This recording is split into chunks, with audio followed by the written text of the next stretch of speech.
अब हम लोग स्टूडेंट्स बात करेंगे स्टेशनरी वेव्स की। हम लोग देखते हैं कि स्टेशनरी वेव्स क्या होती हैं और किस तरह इनको जनरेट किया जाता है। आइए देखते हैं। Stationery waves in a stretch string. एक स्ट्रेच स्ट्रिंग है जिसको खींचा गया है। हम लोग देखेंगे कि उसके अंदर कैसे स्टेशनरी वेव जनरेट होती है। When two plane waves having same amplitude and frequency, दो प्लेन वेव्स हैं जिनके अंदर एम्पलीट्यूड और फ्रीक्वेंसी सेम है, travelling with the same speed in opposite direction, opposite direction में सेम स्पीड के साथ मूव करेंगी along a line, are superposed, a wave obtain is called stationary और स्टैंडिंग वेव। उस वेव को हम लोग स्टेशनरी या स्टैंडिंग वेव का नाम देते हैं। कि जब नोड्स और एंटी नोड्स आपस में मिल जाते हैं, वो मिलकर एक स्टेशनरी वेव बनाते हैं। एक वेव राइट साइड पर जाएगी और दूसरी लेफ्ट साइड पर। उनके जब नोड्स और एंटी नोड्स आपस में मिलेंगे तो वो एक ओवल टाइप बन जाएगा। उसको हम लोग स्टूडेंट्स क्या कहते हैं? Stationary wave. To demonstrate mechanical transfer stationary wave, consider string of length L. एक लेंथ एल की हम लोग स्ट्रिंग लेंगे which is kept stretched by clamping its two ends, जिसको हम लोग स्ट्रेच रखेंगे और उसके ऊपर वेव डालने के लिए हम लोग क्या करेंगे? दो पॉइंट से स्ट्रेच करेंगे सो that the tension in the string is T, ताकि उस स्ट्रिंग के अंदर जो टेंशन है वो टी बरकरार रहे, as shown in the figure. To find the characteristics frequencies of vibration we have to plug the string at different places. जैसा कि हम लोगों ने बात की, स्ट्रिंग स्ट्रेच रहेगी और उसके अंदर वेव्स को जनरेट करने के लिए हम उस स्ट्रिंग को डिफरेंट प्लेसेस से प्लग करेंगे ताकि उसके अंदर वेव्स जनरेट हों। स्टेशनरी वेव्स को देखते हुए हम लोग सबसे पहले जो स्ट्रिंग है उसको प्लग करेंगे मिडल से, ताकि जो स्टेशनरी वेव है वो इजीली जनरेट हो सके। सबसे पहले स्टूडेंट्स हम लोग क्या करेंगे? दो वेव्स को सेंड करेंगे टुवर्ड्स द फिक्स्ड एंड। जब वेव्स आगे रिफ्लेक्ट बैक होकर आएंगी तो एक राइट की तरफ मूव कर रही होगी और दूसरी लेफ्ट की तरफ। राइट और लेफ्ट मूव करते हुए जब वो मिडल पॉइंट पर आएंगे स्टूडेंट्स, तो नोड और एंटी नोड आपस में मिलेंगे। उस पॉइंट के ऊपर एक स्टेशनरी वेव जनरेट होगी। यहां पर हम लोग स्ट्रिंग को मिडल से प्लग कर रहे हैं, तो आइए इसको प्रूव भी करते हैं।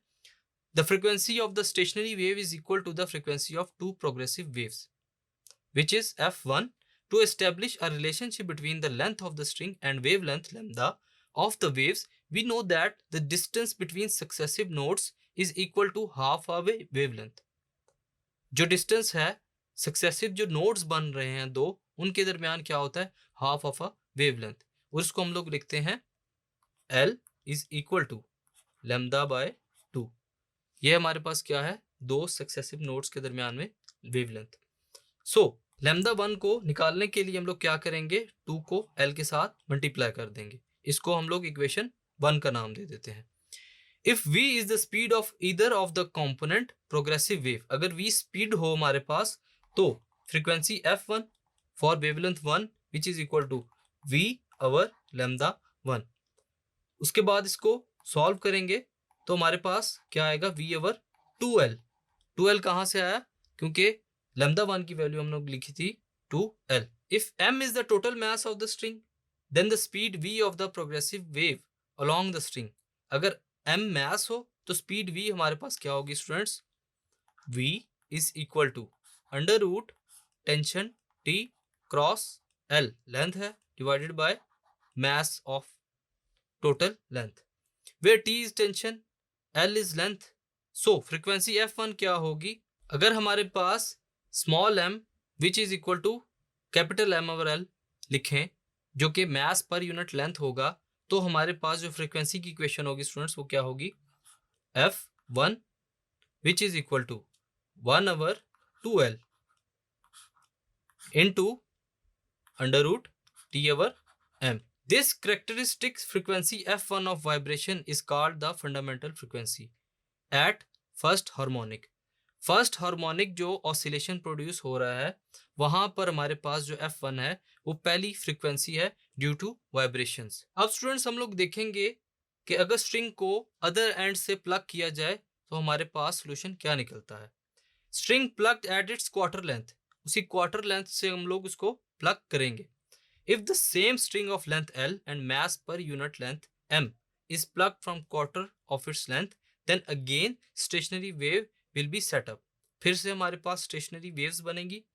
Now the string will vibrate with another frequency. यहाँ पर जो स्ट्रिंग है वो वाइब्रेट करेगा F2 फ्रीक्वेंसी के साथ इन 2 लूप्स, और यहाँ पर हमारे पास 2 लूप्स बनेंगे। The wavelength of this mode of vibration, then we have, जो वेवलेंथ होगी वो क्या होगी हमारे पास, लैम्डा 2, चूंकि सेकंड 2 वेव्स हमारे पास बन रही हैं, सो यहाँ पर वेवलेंथ हमारे पास लैम्डा 2 होगी, which is equal to 2L over 2। Lambda 2 क्या हो जाएगा स्टूडेंट्स, L के equal. The frequency F2 of this mode, अब यहाँ पर जो F2 फ्रीक्वेंसी होगी वो क्या होगी हमारे पास, F2 will be equal to V over lambda 2, wavelength lambda 2 आएगी हमारे पास, which is equal to V over L। क्यों, क्योंकि हमारे पास लैम्डा 2 इक्वल है L के। फर्दर सॉल्व करते हैं। F2 will be equal to 1 over L under root T over M। Speed V को देखते हुए हम लोग यहाँ पर क्या लिख रहे हैं students, 1 over L under root T over M। M की जगह स्मॉल m लिखेंगे क्योंकि मास पर यूनिट लेंथ यहाँ पर लिखना जरूरी है। सो किसके इक्वल होगा, F2 will be equal to 2 over 2L under root T over M। Further solve करेंगे तो F2 will be equal to 2F1। तो ये हमारे पास जो फ्रीक्वेंसी है जो किसकी वजह से, 2 लूप्स की वजह से आएगी स्टूडेंट्स, वो किसके इक्वल होगी, जो फ्रीक्वेंसी F1 है उसके 2 times greater. Now we are going to plug the string at 1/6 of the length, कि जो स्ट्रिंग का छठा हिस्सा है वहां से हम लोग स्ट्रिंग को प्लग करेंगे। When the same string is plugged at 1/6 of its length, it will now oscillate with the characteristic frequency F3। अब वो F3 फ्रीक्वेंसी के साथ ऑसिलेट करेगी इन 3 सेगमेंट्स, और यहाँ पर जो सेगमेंट्स होंगे वो 3 होंगे। The wave length lambda 3 in this mode of vibration is, wave length क्या होगी हमारे पास, L is equal to 3 lambda 3 by 2। So lambda 3 की वैल्यू क्या हो जाएगी हमारे पास, 2L over 3। So the frequency F3, यहाँ पर हमारे पास जो फ्रीक्वेंसी F3 होगी वो किसके इक्वल होगी, V over lambda 3, which is equal to 3V over 2L। Further solve करेंगे, F3 किसके इक्वल होगा स्टूडेंट्स, 3F1। क्यों, क्योंकि यहाँ पर हमारे पास 3 लूप्स बन रहे हैं, इस वजह फ्रीक्वेंसी F3 जो है हमारे पास किसके इक्वल होगी स्टूडेंट्स, 3F1 के, यानी कि जो फ्रीक्वेंसी F1 थी उसके 3 times. Now string is going to plug at its arbitrary point, कि हम लोग इसको किसी भी पॉइंट से प्लग कर सकते हैं, या जितनी मर्जी वेव्स यहाँ पर जनरेट हों उससे हम लोग फ्रीक्वेंसीज को निकाल सकते हैं। To generalize the above discussion, let the string is plugged at so arbitrary point so that the string resonates in n number of loops. अब हम नहीं जानते कि इसमें कितने नंबर ऑफ लूप्स आएंगे, उसको हम लोगों ने n का नाम दे दिया, कि जितने भी नंबर ऑफ लूप्स हों वो इस फॉर्मूले से इजीली डिफाइन हो सकते हैं। With n+1 nodes and nth anti node, the wavelength lambda n in this vibration is lambda n, which is equal to 2L over n, and the frequency Fn will be equal to nF1. So frequency will be equal to n over 2L under root T over m. So students, arbitrary point से plug करने का मकसद ये है कि इन formulas को use करते हुए नंबर ऑफ लूप्स या जो number of stationery waves produce हो रही हैं स्ट्रिंग के अंदर वो इजीली फाइंड की जा सकती हैं। By using this formula Fn will be equal to n over 2L under root T over m। Tension, mass और L लेंथ की वैल्यू पुट करते हुए हम लोग इजीली स्टेशनरी वेव्स की फ्रीक्वेंसीज को फाइंड कर सकते हैं। सो इससे हम लोग कुछ कंक्लूजन्स ड्रॉ करते हैं students. The string always resonates in whole segments where a segment is distance between the 2 adjacent nodes. जो स्ट्रिंग्स हैं वो रेजोनेट करेंगी 2 सेगमेंट्स के अंदर, और उनके दरमियान में जो डिफरेंस होगा वो 2 एडजेसेंट नोड्स का होगा। दूसरा पॉइंट है हमारे पास, we also see that as the string vibrate in more and more loops, अगर हम लोगों ने देखा कि स्ट्रिंग के अंदर ज्यादा से ज्यादा लूप्स जनरेट हो रहे हैं, it's frequency goes on increasing, उसकी फ्रीक्वेंसी बढ़ती जाएगी F1, F2, F3। जैसा कि हम लोगों ने देखा फ्रीक्वेंसी डबल होती गई, ट्रिपल होती गई, इसी तरह हमारे जो कंक्लूजन है उसमें यही बात बताई गई है कि जैसे जैसे स्ट्रिंग वाइब्रेट करती जाएगी, ज़्यादा से ज़्यादा लूप्स बनते जाएंगे, फ्रीक्वेंसी इंक्रीज होगी and the wave length gets correspondingly decreasing, और वेव लेंथ जो है फ्रीक्वेंसी के साथ साथ कम होती जाएगी। सो स्टूडेंट्स, इन केसेस से हम लोगों ने देखा कि कैसे स्ट्रिंग के अंदर स्टेशनरी वेव्स जनरेट होती हैं और लूप्स की मदद से हम लोगों ने कैसे फ्रीक्वेंसीज को फाइंड किया।